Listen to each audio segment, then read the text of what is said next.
Welcome back to quiz 247 GK series में आज discuss करेंगे हम लोग सेट नंबर 89। 88 सेट्स ऑलरेडी हो चुके हैं। प्लेलिस्ट का लिंक डिस्क्रिप्शन में दिया गया है। फिर से वो 25 क्वेश्चन डिस्कस करेंगे जो एग्जाम में कई बार पूछे जा चुके हैं। आगामी सारे एग्जाम के लिए बहुत इंपॉर्टेंट रहेगा। वीडियो के अंत तक बने रहिए। क्वेश्चन नंबर 1 पर आते हैं। बहुत ही इंपॉर्टेंट, बहुत अच्छा क्वेश्चन है। क्वेश्चन क्या है? क्रेस्कोग्राफ की खोज किसने की थी? क्वेश्चन फिर से सुनिएगा। क्रेस्कोग्राफ, इसकी खोज किसने की थी? क्या है क्रेस्कोग्राफ?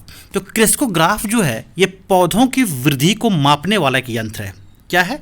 जो पौधे में कितना वृद्धि हो रहा है उसको मापने वाला एक यंत्र है जिसका नाम है क्रेस्कोग्राफ। तो कह रहा है कि क्रेस्कोग्राफ की खोज किसने की थी? मेघनाथ साहा ने, जगदीश चंद्र बसु बोस ने, शिशिर कुमार मित्रा ने और सत्येंद्र नाथ बोस ने। 4 ऑप्शन दिए गए। अगर इसका जवाब पता होता है तो कमेंट बॉक्स में क्वेश्चन नंबर लिखकर आप इसका जवाब A, B, C या फिर D दे सकते हैं। तो जब पौधों की खोज के लिए यूज होता है तो आप उम्मीद करता हूँ आपको जवाब इसका पता होगा, जो है जगदीश चंद्र बोस या जगदीश चंद्र बसु भी कहीं कहीं मिलता है। तो B इसका राइट आंसर था। इन्होंने ही क्रेस्कोग्राफ की खोज की थी और ये एक ऐसा यंत्र है जो कि पौधों की वृद्धि को मापता है। क्वेश्चन नंबर 2 पर आते हैं। कैंडेला किसका ये साथ में किसका SI मात्रक है? यानी SI यूनिट है कौन सा? कैंडेला। ये कैंडेला किसका SI यूनिट है? ज्योति तीव्रता का, विद्युत धारा का, कोणीय संवेग का और पृष्ठ तनाव का। 4 ऑप्शन दिया गया है। आपको बताना है कि कैंडेला किसका SI मात्रक है। सही जवाब है ज्योति तीव्रता। A इसका सही जवाब था। ज्योति तीव्रता का SI मात्रक है कैंडेला। फ्रेंड्स, हम लोग जो वीडियो लेके आते हैं वो सप्ताह के 4 दिन लेके आते हैं। मंडे, वेडनेसडे, फ्राइडे और संडे। बुधवार, सोमवार, बुधवार, शुक्रवार और रविवार। आज बुधवार है, अगला वीडियो फिर आएगा शुक्रवार को, उसका अगला वीडियो आएगा फिर संडे को। और ये वो 25 क्वेश्चंस होते हैं जो एग्जाम में कई बार पूछे जा चुके होते हैं, तो रिपीट होता है ये क्वेश्चन, तो एग्जाम में आने के चांसेस बहुत होते हैं। आप हमारे टेलीग्राम ग्रुप को जरूर ज्वाइन कीजिएगा जिसका नाम है क्विज 742, जहां पे आपको इसका PDF विद आंसर आपको मिल जाएगा।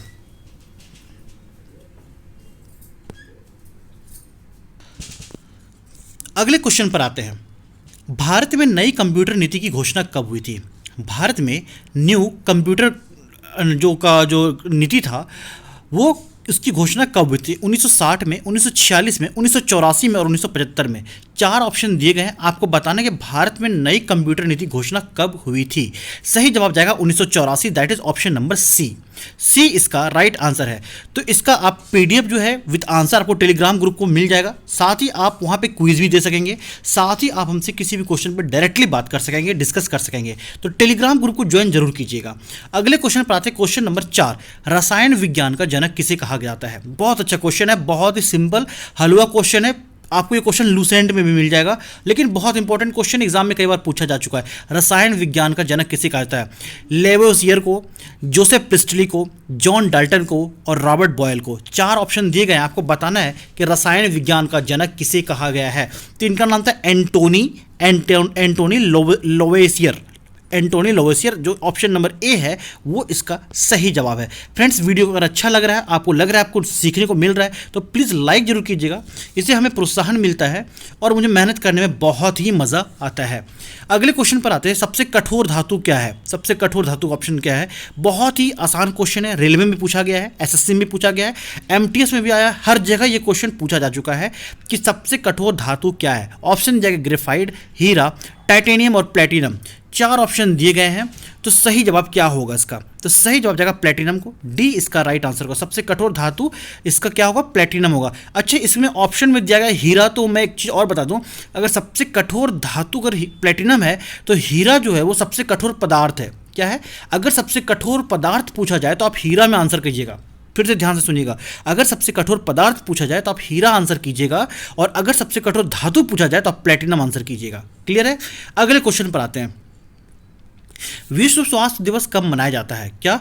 विश्व स्वास्थ्य दिवस, वर्ल्ड हेल्थ डे, विश्व स्वास्थ्य दिवस कब मनाया जाता है? 5 मई को, 9 अगस्त को, 7 अप्रैल को और 3 जून को। 4 ऑप्शन दिए गए हैं। आपको बताना है विश्व स्वास्थ्य दिवस कब मनाया जाता है। सही जवाब जाएगा 7 अप्रैल, that is option number C इसका राइट आंसर है। विश्व स्वास्थ्य दिवस हर साल 7 अप्रैल को मनाया जाता है। फ्रेंड्स, वीडियो को जितना हो सके उतना प्यार दीजिए। मुझे आपके साथ मेहनत करने में बहुत मजा आता है। ये वो 25 क्वेश्चन हैं जो एग्जाम में कई बार पूछे जा चुके हैं। आगे एग्जाम में आने के चांसेस बहुत ज़्यादा हैं क्योंकि ये सारे क्वेश्चन रिपीट होने वाले क्वेश्चंस हैं। केंद्रीय औषधि अनुसंधान संस्थान, केंद्रीय औषधि अनुसंधान संस्थान कहाँ स्थित है? नागपुर में, कानपुर में, जोधपुर और लखनऊ। 4 ऑप्शन दिए गए हैं, आपको बताना है। जो औषधि अनुसंधान संस्थान है, जो रिसर्च होता है, अनुसंधान मतलब क्या, रिसर्च की बात कर रहा है, वो उसका संस्थान कहाँ स्थित है? तो सही जवाब जाएगा लखनऊ को। लखनऊ को जाएगा। कहाँ पे? उत्तर प्रदेश में है। आप बताएंगे उत्तर प्रदेश की राजधानी कहाँ है, आप एक आंसर कमेंट बॉक्स में बताएंगे। डी इसका सही जवाब है। उत्तर प्रदेश की राजधानी कहाँ है, आप कमेंट बॉक्स में बताएंगे। बहुत ही आसान क्वेश्चन है। सोहराई किस राज्य का लोक नृत्य है? सोहराई किस राज्य का लोक नृत्य है? छत्तीसगढ़, झारखंड, उत्तर प्रदेश और कर्नाटक। 4 ऑप्शन देके आपको बताना है सोहराई किस राज्य का लोक नृत्य है। देखिए, ये जो सोहराई जो लोक नृत्य है, ये आदिवासियों का लोक नृत्य है। ठीक है, आदिवासियों का लोक नृत्य है। आप अगर पुराने क्वेश्चंस पुराने बुक में पढ़ेंगे तो इसका ऑप्शन मिलेगा बिहार, क्योंकि बिहार और झारखंड पहले एक था, लेकिन 2000 ईस्वी में, समझिएगा, 2000 ईस्वी में बिहार और झारखंड अलग हो गया। इसलिए सोहराई जो है, जो आदिवासियों का एक नृत्य है, लोक नृत्य, वो किस राज्य का लोक नृत्य हो गया? ये झारखंड का हो गया। बी इसका सही जवाब है। उम्मीद करते हैं कंसेप्ट क्लियर हो गया होगा। आप पहले सोहराई बिहार का हुआ करता था, क्योंकि बिहार और झारखंड मिक्स थे। हम इसलिए बता रहे इस चीज़ को क्योंकि कई बुक में जो पुरानी किताब है, आपको उसमें सोहराई जो है वो बिहार ऑप्शन में दिखाएगा। ठीक है, लेकिन 2000 के बाद जब बिहार और झारखंड अलग हो गया तो सोहराई जो है ये झारखंड का लोक नृत्य हो गया। क्लियर कंसेप्ट है? अच्छा, झारखंड के और भी कौन कौन से लोक नृत्य जो फेमस है, वो है मुंडारी और दूसरा है खड़िया। ये 2 नृत्य जो हैं, ये झारखंड के लोक नृत्य में से, फेमस लोक नृत्य में से हैं। अच्छा, ओलंपिक मशाल जलाने की प्रथा की शुरुआत कब हुई थी? ओलंपिक में जो मशाल जलता है, अब देखते पहले नहीं जलता था, तो अब क्या हुआ, जो ओलंपिक में का जब स्टार्ट होता है तो मशाल जलाया जाता है उसमें। तो इसकी प्रथा कब से शुरू हुई थी? 1975 से, 1921 से, 1959 से, 1928 से। तो सही जवाब क्या जाएगा? तो जो सही जवाब है वो 1928 है, 1928 की बात है, जब नीदरलैंड जो वहाँ की राजधानी एम्स्टर्डम, वहाँ पे जब ओलंपिक हुआ था एम्स्टर्डम में, तो वहाँ के ओलंपिक में 1928 में सबसे पहले मशाल को जलाया गया था। तो इसका सही जवाब क्या होगा दोस्तों? सही जवाब होगा डी। नेक्स्ट क्वेश्चन पर आते हैं, क्वेश्चन नंबर 10। ऑस्ट्रेलिया का राष्ट्रीय खेल क्या है? National game of Australia. उम्मीद करता हूँ ये जवाब पता ही होगा आपको। ऑस्ट्रेलिया जो कंगारुओं का देश बोलते हैं, कंगारुओं का देश, जहाँ का राष्ट्रीय खेल क्या है? हॉकी, क्रिकेट, फुटबॉल और टेबल टेनिस। 4 ऑप्शन दिए गए आपको बताने का ऑस्ट्रेलिया का राष्ट्रीय खेल क्या है। तो सही जवाब है क्रिकेट। बी इसका राइट आंसर है। फ्रेंड, हम लोग जो वीडियो लेके आते हैं, सप्ताह के 4 दिन आते हैं, मंडे, वेडनेसडे, फ्राइडे और संडे, यानी सोमवार, बुधवार, शुक्रवार और रविवार। 25 क्वेश्चन हर सेट में होते हैं, यानी सप्ताह के आपके 100 क्वेश्चन, स्क्रीन क्वेश्चन रेडी होते हैं। इसका पीडीएफ आपको टेलीग्राम ग्रुप को मिल जाएगा, जहां पे जिसका नाम है क्विज 742, क्विज 742। यहाँ पे इसका आपको पीडीएफ विद आंसर मिल जाएगा। चैनल पे नए तो सब्सक्राइब करना ना भूलें, साथ ही बेल आइकन को दबा दें ताकि आपको वीडियो के लेटेस्ट अपडेट मिलते रहे, उसका नोटिफिकेशन जाता रहे। नौसेना का विद्रोह कब हुआ था? बहुत बढ़िया क्वेश्चन है कि नौसेना का विद्रोह कब हुआ था। तो ये नौसेना का जो विद्रोह हुआ था 1935 ऑप्शन दिया गया, 1953, 1946 और 1960 4 ऑप्शन दिया गया है। ये बात है 18 फरवरी की, 18 फरवरी 1946 की बात है, 1946 की बात है, जब इन्होंने भूख हड़ताल के लिए नौसेना ने और नेवी ने एक हड़ताल किया था, ठीक है, स्ट्राइक किया था, जिसको नौसेना का विद्रोह का संज्ञा दिया गया। साथ ही इसको स्लो डाउन हड़ताल भी बोला गया था। क्या बोला गया था? स्लो डाउन हड़ताल। अगर पूछा जाए तो आप नौसेना विद्रोह को ही सेलेक्ट कीजिएगा, जिसका ऑप्शन नंबर सी इसका राइट आंसर है। कब हुआ था? 1946 को हुआ था। ये एक भूख हड़ताल था। जितने भी नौसैनिक थे या जो भी जो नेवी लोग थे, उनके द्वारा किया गया एक स्ट्राइक था, एक हड़ताल था, जिसका दूसरा नाम था स्लो डाउन स्ट्राइक। क्या नाम था? Slow down strike. क्लियर हो गया? क्वेश्चन नंबर 12 पे आते हैं। गोटा नहर किस देश में है? कौन सा नहर? गोटा नहर किस देश में है? स्वीडन में है, जर्मनी में, इटली और ऑस्ट्रिया। 4 ऑप्शन दिए गए, आपको बताना है कि गोटा नहर कहाँ पर है। तो सही जवाब किसको जाएगा? सही जवाब जाएगा स्वीडन को, that is option number A. A is the right answer. Sweden में है गोटा नहर। क्वेश्चन नंबर 13 की बात करें, जिम्बाब्वे की मुद्रा क्या है? जिम्बाब्वे की मुद्रा की बात कर रहा। जिम्बाब्वे की राजधानी कहाँ है? तो वो है हरारे। कहाँ पे? हरारे। जिम्बाब्वे की राजधानी कहाँ पे? हरारे। तो जिम्बाब्वे की मुद्रा क्या है? यूरो है, पाउंड है, डॉलर है या दिनार है? 4 ऑप्शन दिया गया, सही जवाब जाएगा डॉलर को। सी इसका राइट आंसर है। जिम्बाब्वे का जो करेंसी वो क्या है? डॉलर है। क्वेश्चन नंबर 14 की बात करें, मैकमोहन रेखा किन 2 राज्यों के बीच है? मैकमोहन रेखा किन 2 राज्यों के बीच है? भारत चीन में है, जर्मनी बांग्लादेश में, भारत पाकिस्तान में और जर्मनी पोलैंड में। 4 ऑप्शन दिए गए, आपको बताना मैकमोहन रेखा किन 2 देशों के बीच है।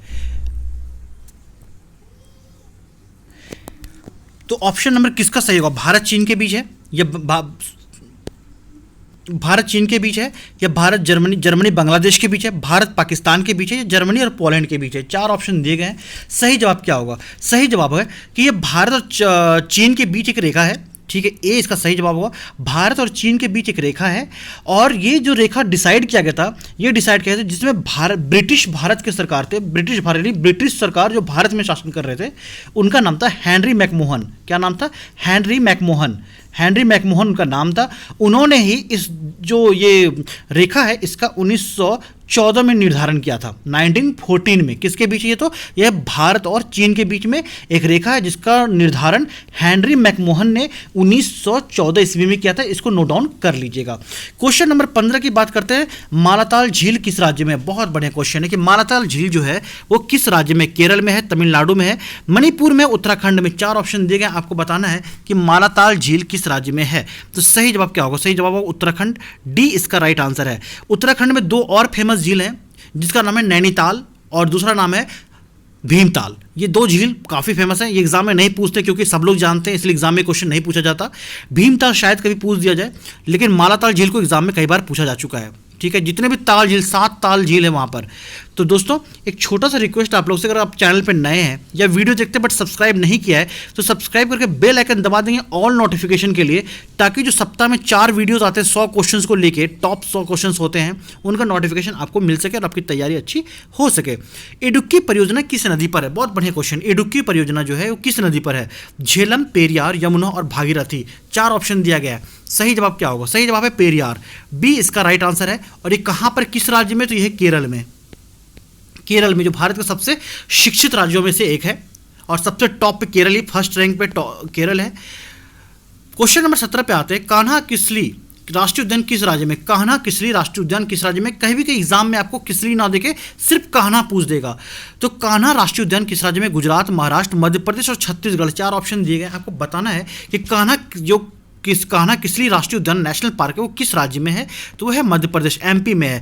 इसके अलावा मध्य प्रदेश के और भी फेमस राष्ट्रीय उद्यान है, नेशनल पार्क है, जिनका नाम है माधव है, पेंच है, ये सब आ चुका है एग्जाम में, और पन्ना है, ये सब एग्जाम में आ चुका है।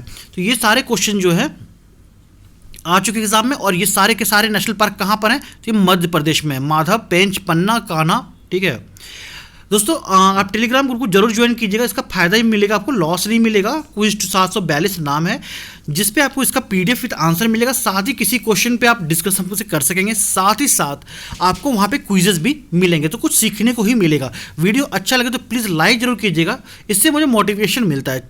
5 नदियों की भूमि किसका नाम है? 5 नदियों की भूमि, ये बहुत ही आसान क्वेश्चन है, बच्चे को पता है, लेकिन हम लोग आज ये जानेंगे कि वो 5 नदियाँ कौन कौन सी हैं। ऑप्शन है पंजाब, मुंबई, जयपुर और नेतरहाट। सही जवाब क्या है? पंजाब। ए इसका सही जवाब है।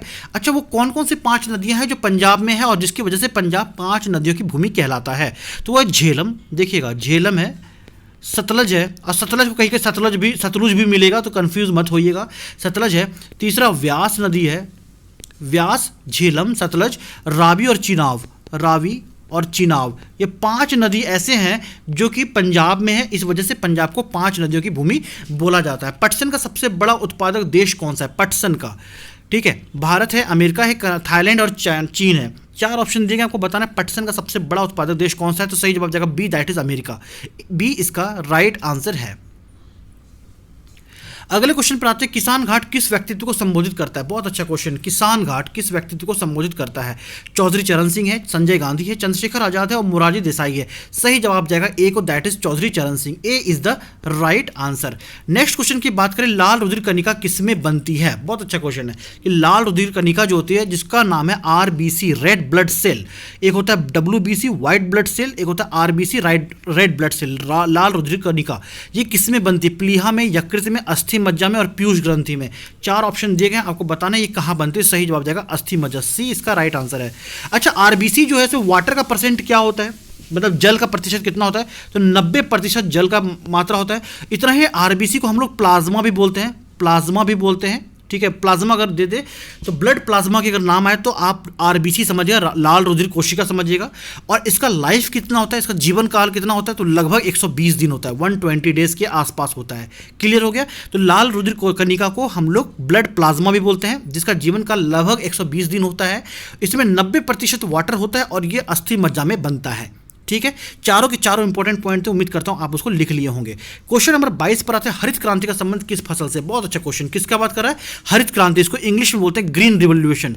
ठीक है, ग्रीन रिवॉल्यूशन, हरित क्रांति। तो ये कृषि से संबंधित एक क्रांति थी, ठीक है, जो कि इंडिया में 1966 और 67 के बीच हुआ था। 1976 से 1967 के बीच हुआ था, 1966 और 1967 के बीच हुआ था। ठीक है, 1967 के बीच हुआ था। और ये जो हुआ था किसके लिए हुआ था, चना के लिए हुआ था, आलू के लिए हुआ था, सरसों या गेहूं के लिए हुआ था। तो ये जो था ये गेहूं से संबंधित था। डी इसका राइट आंसर है। थोड़ा सा हरित क्रांति के बारे में और जानते हैं कि किनका क्या योगदान रहा है। तो जो हरित क्रांति का जो जनक माना जाता है, ये सब पॉइंट्स को लिखिएगा, बहुत इंपॉर्टेंट पॉइंट्स हैं। जो हरित क्रांति का जनक माना जाता है वो है एम.एस. स्वामीनाथन। एम.एस. स्वामीनाथन लिख लीजिएगा, जनक है एम.एस. स्वामीनाथन। ठीक है, भारत में जो प्रारंभ हुआ उसका श्रेय किसको जाता है, तो भारत में जो प्रारंभ हुआ ये श्रेय जाता है professor Norman Borlaug. Professor Norman Borlaug ये भारत में स्टार्ट किया था, और ये एग्रीकल्चर से रिलेटेड जो गेहूं, इसका राइट आंसर है। क्वेश्चन नंबर 23, चित्तौड़गढ़ का विजय स्तंभ किसने बनवाया था। चित्तौड़गढ़ का विजय स्तंभ किसने बनवाया था। चित्तौड़गढ़ कहाँ पे, राजस्थान में है। राणा मोकल, राणा कोंभा, हम्मीर चौहान और बप्पा रावल। 4 ऑप्शन दिए, जल्दी बताओ चित्तौड़ का विजय स्तंभ किसने बनवाया था। सही ऑप्शन जाएगा Rana Kumbha, B is the right answer, B इसका सही जवाब है। ठीक है, क्वेश्चन नंबर 24 पर आते हैं। मानव शरीर की सबसे बड़ी मिश्रित ग्रंथि कौन सी है। बहुत इंपॉर्टेंट क्वेश्चन है, मानव शरीर की सबसे बड़ी मिश्रित ग्रंथि। ये क्वेश्चन कंफ्यूज करेगा एग्जाम में।